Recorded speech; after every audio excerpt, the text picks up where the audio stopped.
Tactique du diable, de C.S. Lewis. Lettre 11. Mon cher Wormwood, tout semble aller pour le mieux. Ce qui me réjouit surtout, c'est d'apprendre que ces deux nouveaux amis ont présenté ton protégé à toute leur clique. D'après nos archives, ce sont tous des gens en qui nous pouvons avoir pleinement confiance.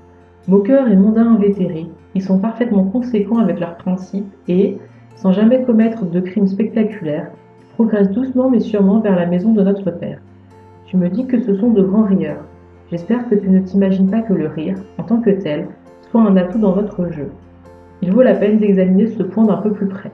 Il y a 4 causes au rire humain: la joie, l'amusement, la plaisanterie et l'ironie. Tu trouveras de la joie chez des amis ou des amoureux qui se retrouvent la veille d'un jour férié. Tout est prétexte à rire, le moindre jeu de mots, la moindre plaisanterie. Mais la facilité avec laquelle ces jeux d'esprit déclenchent l'hilarité dans de telles occasions montre bien qu'ils n'en sont pas la cause réelle. Celle-ci nous échappe complètement.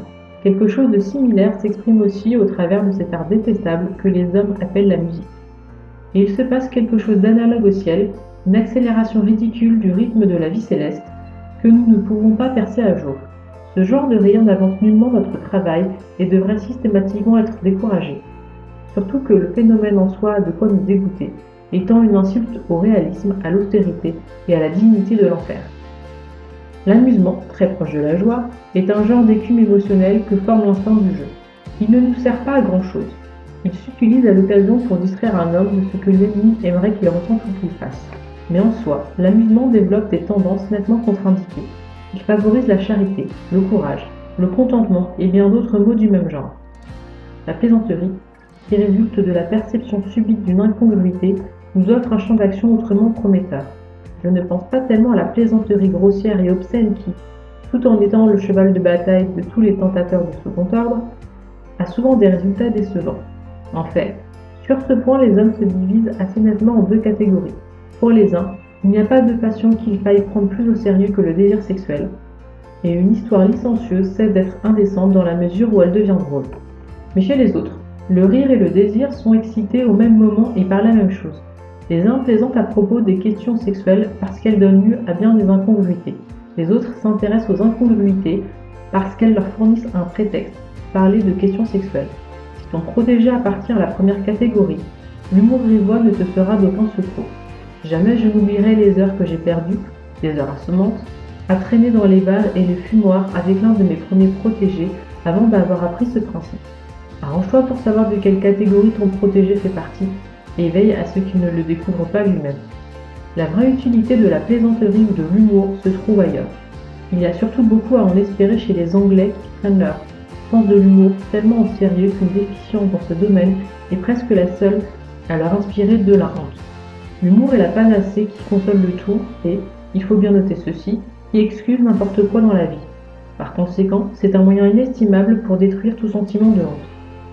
Quand un homme laisse payer les autres pour lui, on dit que ce n'est pas chic de sa part. Mais s'il s'en vante en plaisantant, s'il jette au nez de ses amis qu'il les a eus, on dit « ce qu'il est drôle ». On n'est généralement pas fier de sa lâcheté, mais elle peut paraître amusante aux autres, lorsqu'on sait l'assaisonner d'exagérations empreintes d'humour et de gestes grotesques. La cruauté n'a rien d'honorable, sauf si l'on arrive à en faire rire.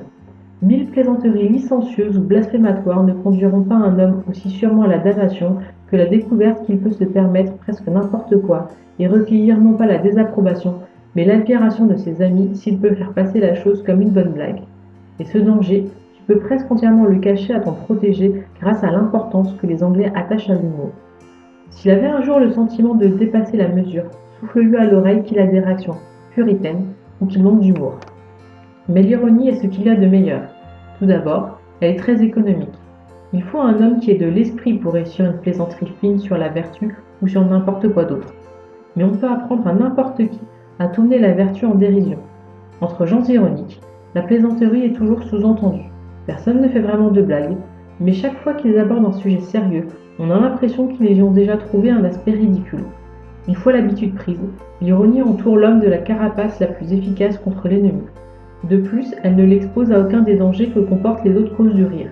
Elle est aux antipodes de la joie, elle tue l'esprit au lieu de l'aiguiser, et elle ne crée aucun lien d'affection entre ceux qui la pratiquent. Ton oncle affectionné, Scootaï.